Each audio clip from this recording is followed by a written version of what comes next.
Hello students, welcome to Ekam IAS Academy.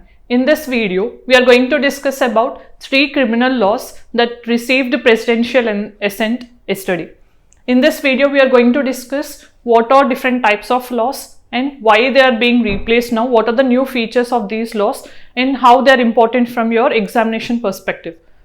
So, as you know, 3 laws were being replaced. Okay, in the parliament, you know, Lok Sabha and Rajya Sabha has passed these 3 laws and they were presented before the president, and president also gave her assent to these 3 bills. So, you know, these bills now became acts. So, these are the main things which we are going to discuss, and what are the features of these things, what are the new and old provisions of this particular laws and how they are important also.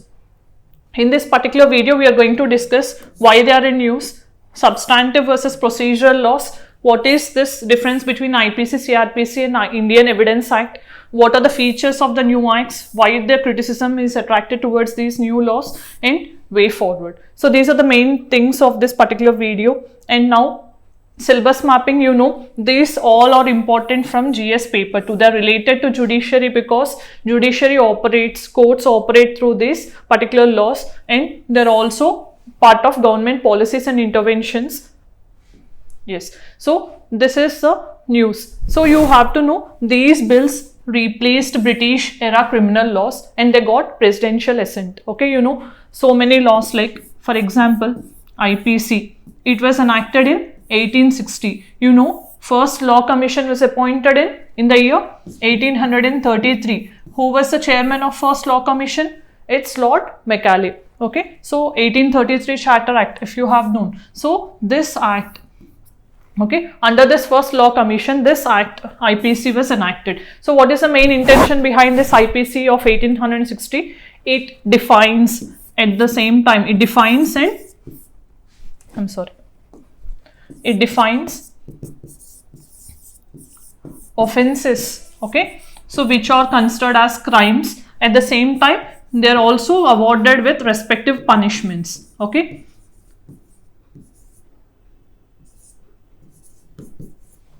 so this is what you have to understand. Next, normally, you know, you have to know the difference between bill versus act and what are the different types of bills. You might have read all those types of bills in polity. So you need to know a bill is in the stage of draft. Okay, so when it is presented in the Lok Sabha or in Rajya Sabha, depending on the nature, the bills may be presented in either house or only few bills like money bill and some bills, okay, financial bill, all these type 1, they need to be introduced only in Lok Sabha. So when it becomes an act, so when Lok Sabha and Rajya Sabha both together passes a bill and when it receives presidential assent, then it becomes an act. Okay, so bill will not have any legal enforcement. But in case of an act, okay, act when it got presidential assent and when it was published in government gazette, okay, then officially it can be enforced. That means whatever the provisions are there in that particular act, if we don't follow those provisions, we can be penalized according to that particular nature of punishment. Sometimes it can be imprisonment or fine, or it can be both. So that is the difference between bill versus an act. Bill is in the preparatory stage itself, it does not get its enforcement, but act is when it receives its legal enforcement. That means everyone like us, we have to abide to the particular act. Then next, you have to know from the polity perspective that what are the options presented before the president whenever the bill is presented before her. Okay, so normally, you know, when a bill is passed by either houses and both the houses also, okay, so when both houses passes the bill, it is sent to the president. Then, you know, normally president will have 4 options before her. Okay, 4 options is giving assent, withholding assent, or it can, like, bill can be sent for reconsideration, returning for reconsideration, or just simply with, like, they can just simply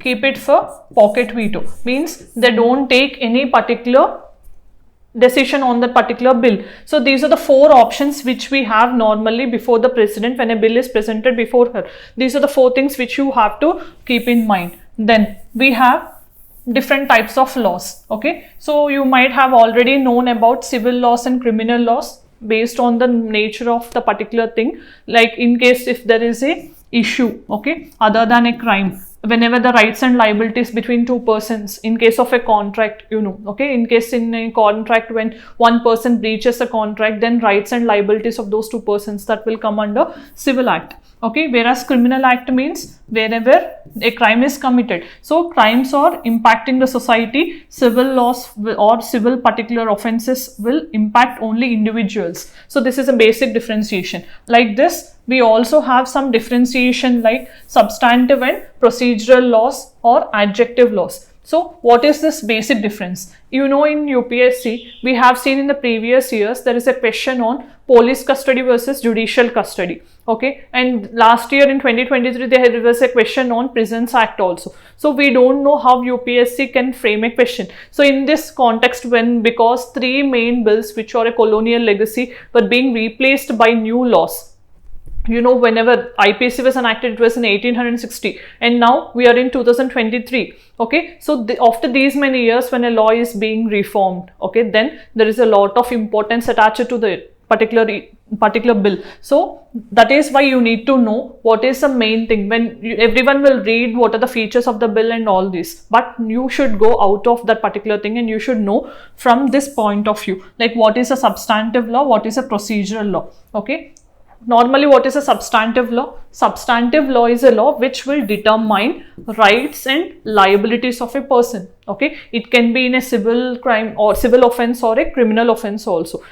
Okay, so wherever rights and liabilities of a person are determined, then that law can be determined or it can be defined as a substantive law. For example, Indian Penal Code, IPC is a example of substantive law. Indian Contract Act, okay, Transfer of Property Act, all these are substantive laws. Procedural laws are those which define procedure. Okay, so you know, normally here you are determining who is having a right in that particular issue and who has to pay that particular whatever the damages or there, whatever the damages or to the victims have to be paid, those should be paid by this person who is holding this liability to the person who is a right holder. In this case, so who should determine who should pay this, who should have this right and who should have this liability is the courts. Okay, so courts will determine after detailing and all these particular things, then they will determine who should have right, who should have liability. But in this issue, courts will not randomly go into this and they cannot say that this have to be done, this have to be done. So they have to follow a certain procedure. Okay, so there should be some established procedure through this procedure. For example, when a case is registered, FIR should be registered, investigation should happen. After all those, there should be a report and that report should be presented before the courts by the police. So then they will go through those provisions and then based on the report and evidences produced before them, then according to the established law, they will determine right and liability. So all this procedure which is done by the police or in the trial that helps these courts to determine rights and liabilities are called procedural laws. For example, CRPC. Okay, so you can see CPC. The name itself is saying here P for procedural, criminal procedural code and civil procedure code. Okay, so this was enacted in 1973. This was in 1908. Okay, so now we have replaced this CRPC in 1973. So this is the difference you have to know. Then what about the third act that was passed recently is Indian Evidence Act 1872. So what type of law this is? So then they can ask you, okay, they can make three statements and say IPC is a procedural law, CRPC is a substantive law and all. So here you need to know Indian Evidence Act is an adjective law. Okay, so some of the provisions of Indian Evidence Act are in procedural in nature or some provisions are also in substantive nature. So that is why Indian Evidence Act can be called as both procedural as well as substantive law because of its provisions. So this is a difference you have to know before understanding these bills. Then what are the three bills that were replaced? As we have discussed, IPC 1860, CRPC 1973 and Indian Evidence Act of 1872. You can see these two acts. These were brought by British. Okay, and this CRPC, even this was amended. Okay, this was also brought during British time, but later we have amended in 1973 and we have brought according to our needs. So next, these bills are replaced with new names as well. Okay, so Indian Penal Code was renamed as Bharatiya Nyaya Sanhita Bill 2023, and here you can see there is important term called second. Why this is named as second? Because initial bill was not passed directly. The bill initially introduced in the Lok Sabha or Rajya Sabha has some provisions which are not acceptable. So this particular bill was forwarded to Parliamentary Standing Committee. Afterwards, again with some changes, it was reintroduced in the houses. That is why they're naming all these bills as second. Means they're not passed in a way when they're introduced. They're brought with some modifications or amendments. That is what you have to understand. And CRPC of 1973 was replaced by Bharatiya Nagarik Suraksha Sanhita 2023, and Indian Evidence Act was replaced by Bharatiya Sakshya Bill 2023. Okay, so what is the purpose of these laws? You know, IPC, Indian Penal Code, as we have discussed now, Indian Penal Code was brought in 1860 by then Law Commission Chairman Macaulay. Okay, so why this was enacted? Mainly because we have to detail out. When we are detailing out what are offences, that means in case if you commit these particular things, then you will be awarded with some punishments. So both offences and their respective punishments are detailed out in this Indian Penal Code. That is the purpose of IPC. Then what about CRPC? It is detailing. Okay, so what is a procedure after commission of an offence till punishment? There should be some particular process that should be followed either by the police or by the trial, whatever the forensics or there, or how investigation should go on, how the victims and evidences should be taken, all these things. Okay, so in this procedure we are going to take care about those things. What are the procedure that we need to follow, and how the judiciary is going to determine the rights and liabilities till then. Okay, so that is detailed out in this CRPC. Okay, now we are going to say about the first bill, that is Bharatiya Nyaya Samhita, that is original version of IPC. Okay, so what are the changes? We are studying in a comparative format, because when you know comparatively, then you can understand it better. Okay, so this is going to replace IPC. Okay, and most of the provisions of IPC, because there are almost 511 provisions in IPC. Okay, so all those provisions are retained. Most of the provisions are retained except a few. Okay, so what is a new thing here? Okay, so for petty offenses means like theft, defamation, these offenses if you commit, then there is a punishment newly added in this bill is community service. Community service means you have to serve the community. So this is type of punishment introduced for petty offenses, not serious offenses. And sedition. Sedition is so much in use, you know, sedition. Okay, so sedition is there in IPC section 124A. Okay, so whenever you are inciting any violence or you're inciting anything against the government. Okay, so this is also a colonial legacy brought by the British, because so many national freedom fighters were also sentenced with sedition. They don't want Indian national movement to begin out to, they don't want it to get strengthened. So because of this reason, sedition is now no longer an offense, because so many experts view this sedition as a colonial provision itself. So we are removing this offense in the Bharatiya Nyaya Samhita. But another important thing you have to keep in mind is the main word of sedition is removed, but most of the provisions, okay, so they have implied the offense like endangering the sovereignty, security, unity and integrity of India. That means what is the purpose of sedition, that was retained, but the name is not taken again in the new bill. So next you have, it is adding terrorism as a new offense. What is terrorism? Terrorism means, you know, we have terrorism, and in India we have terrorism as a specific law. Which law is dealing with terrorism? It is UAPA, okay, 1967, Unlawful Activities Prevention Act. So this Unlawful Activities Prevention Act is dealing with terrorism. That is a specific law. But now for the first time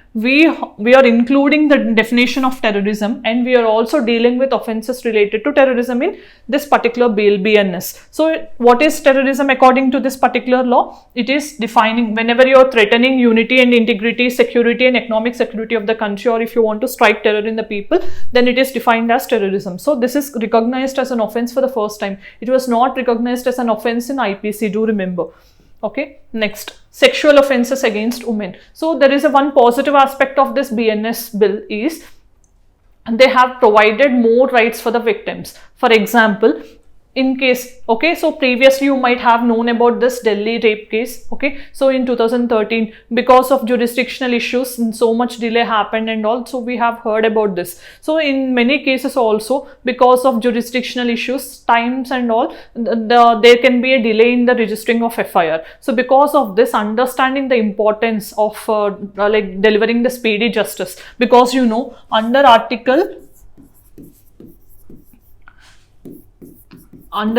21, which is right to life, speedy trial is also recognized as a fundamental right, which is implicit to Article 21. Okay, so this, because of this particular provision, so when it is part of Article 21, you need to protect it. That is why we have introduced a concept of zero FIR. Zero FIR means anywhere a complaint can be registered without jurisdictional issues. Okay, so no one cannot, any police station or any policeman cannot deny that this is out of our jurisdiction or not. Okay, so later it can be transferred, but zero FIR concept was introduced. This is a welcome thing because many victims gets benefited because of this. And compared to the sexual, coming back to the sexual offences against women, in this you need to know the rape, okay, stalking, insulting, all these provisions which are there in IPC with respect to sexual offences against a woman, all these were retained. But what are the new changes that were brought? In case of a gang rape victims, the age was increased from 16 to 18 years of age. That is a welcome sign. And also it is criminalizing for like false promise of marriage. So in case if any person has made a false promise that I'll marry you and later he's not keeping up his promise, then it will come as an offense under this BNS. This is another thing. Next, mob lynching. You might have heard about these incidents happening in the country. This is part of internal security issue also. So many times you might have heard about Supreme Court issuing guidelines with respect to mob lynching. Okay, so because there is no particular law that has been dealing with this mob lynching, so Supreme Court time and then has said there should be a particular law to deal with mob lynching. So mob lynching means when 5 or more people, because of some grounds like race, religion or some ground, they attack and they injure or they kill any person, then it comes under the act of mob lynching. So for the first time, this act, okay, BNS has included the provision of mob lynching. So murder or grievous hurt by 5 or more persons on specified grounds is recognized as an offense for the first time. Okay, so these grounds can be race, caste, sex, language or any personal belief also. So the person, whoever is responsible for such murder, will have punishment of life imprisonment or death. This is one main thing we have to keep in mind. Okay, so what is the issues with this particular BNS bill? So there are some age specification offences. Okay, for example, if I say Juvenile Justice Act is there. In this act, we are recognizing juvenile as 16 years. Okay, in some instances we are recognizing him as 16 years old only. But in case of POCSO Act, then a child is recognized as a person below 18 years of age. So these age specific issues are not yet sorted out in the new bill. That is why this become another issue and overlap with special laws. So this is IPC, IPC is now replaced by BNS, right? So this law is a general law. It is dealing with so many offences, but it is having overlap with special laws. For example, Juvenile Justice Act, or it can be UAPA, where terrorism is alone the subject of that particular act. So in all these issues, there can be an overlap. So which law to be applied? Okay, so some provisions can be sometimes in like contrary in all nature. So in these issues, they can be troublesome situation for the courts also for their own interpretations.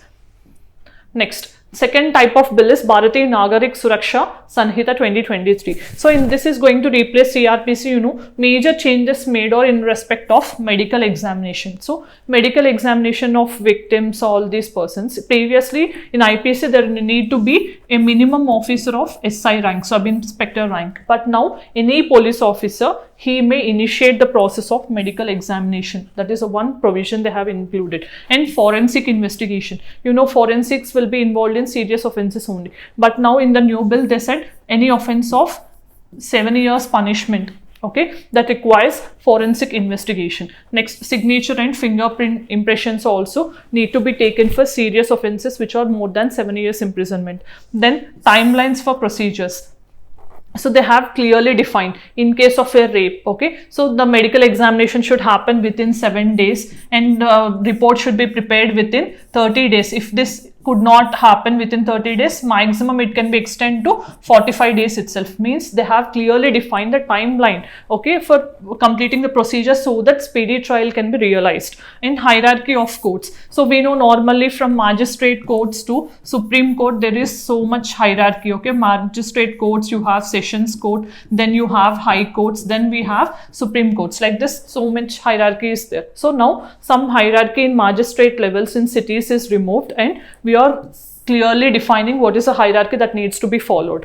And limiting the concept of plea bargaining. Plea bargaining is a concept in CRPC where you find if you commit a crime and you realize that I have done a crime, and if you admit your crime, okay, then there can be a reduction in sentence. That is what plea bargaining. So this limiting of plea bargaining is a new provision in this particular bill which has invited criticism, because if you are yourself admitting the crime also, you are not going to get lesser punishment. That is another criticism against this particular bill. And detention of under trials. Previously under trials of death penalty on only detained. Okay, so they are detained and they have to be released only on personal bond. But now the under trials with life imprisonment and even about 7 or 10 years punishment also, they are detained from getting bail on personal bond. This is another provision again that has led to criticism. So now what are the issues with this bill? Power of the police may be expanded. So sometimes like mandatory, you have seen medical examinations and all in this issues, police, they can misuse their powers. That is one issue. So there is a criticism that police powers has been expanded. So there can be a chance that there can be manipulation of witnesses and all these things. That is one criticism. And rights of accused is also being compromised. Okay, so because of the fast, there is a timeline defined. So within the timeline to complete the case, the police may sometimes compromise the rights of accused and all. That can be an issue. And prison congestion, because under trials cannot be detained easily like in other cases like on personal bond. Here also now it can lead to prison congestion also. You know, Prakash Singh reforms on police reforms is also there, and also prison reforms also. We have some law commission human rights recommendations also that needs to be followed. Next, third bill is Bharatiya Sakshya Bill 2023. This is going to replace Indian Evidence Act. Okay, so what is the purpose of Indian Evidence Act is, it recognizes what are the evidences, okay, so what are the evidences, what can be accepted, and how the admission can happen before a judicial person, or admission in case of a police person, is it admissible or not. All these things are dealt with Indian Evidence Act. Now the third bill is replacing Indian Evidence Act. Normally in Indian Evidence Act we have two types of evidences. One is documentary evidence and another one is oral evidence. So documentary evidence means only in case of documents like paper format. If you have anything written, then it is documentary. Oral means when you see the crime and you confess like this person has done something and have been witness to that. That is oral evidence. So, and another type of evidences in documentary we have primary. Primary means which are directly related to the crime. Secondary are those which make that original evidence as true. Okay, so these are the two types of evidences. But now what happened in this new bill, they have retained this distinction, that is between the documentary and oral, but electronic records, because you know this Indian Evidence Act was brought in 1872. At that time we don't have so much use of information technology and all. So at that time there is no need for electronic records. But now we are including electronic records because IT Act 2000 has come into picture. Okay, so this electronic records are also recognized as documents. Okay, and they're recognized as documentary evidence. And under Indian Evidence Act, electronic records are categorized as secondary evidence. They're not recognized directly as primary evidence, means not directly related to crime. But now this bill is classifying this electronic evidence as primary evidence, means which are original documents related to crime. Okay, so this is a difference. And documentary evidence, we have also seen what is documentary evidence, which includes writing maps and other any particular signatures or caricatures, all these things. And now new bill is adding that electronic records also considered as documents. This is another change. Oral evidence, you have seen in the Indian Evidence Act, oral evidence includes statements made before a judge or court, okay, by the witness. But now even electronically also you can give oral evidence. That is a difference. In previous Indian Evidence Act, you need to say whatever you have seen as a witness before the court itself. That is oral evidence. But now electronically also your witness will be protected.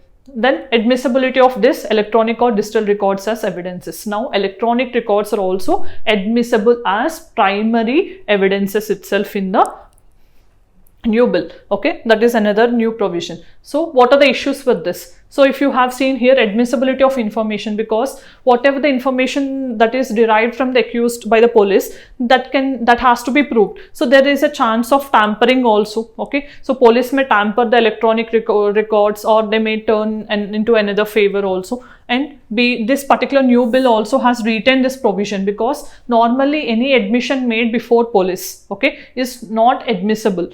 But in case of this, Law Commission has recommended that this provision has to be removed. But not bothering with this recommendation, new bill has retained the same provision of Indian Evidence Act, which says that admissibility of information received from an accused can be provable. If they prove, that can be accepted. But normally Law Commission has recommended to remove this distinction, because police may threaten or they may use their force to make someone admit the crime.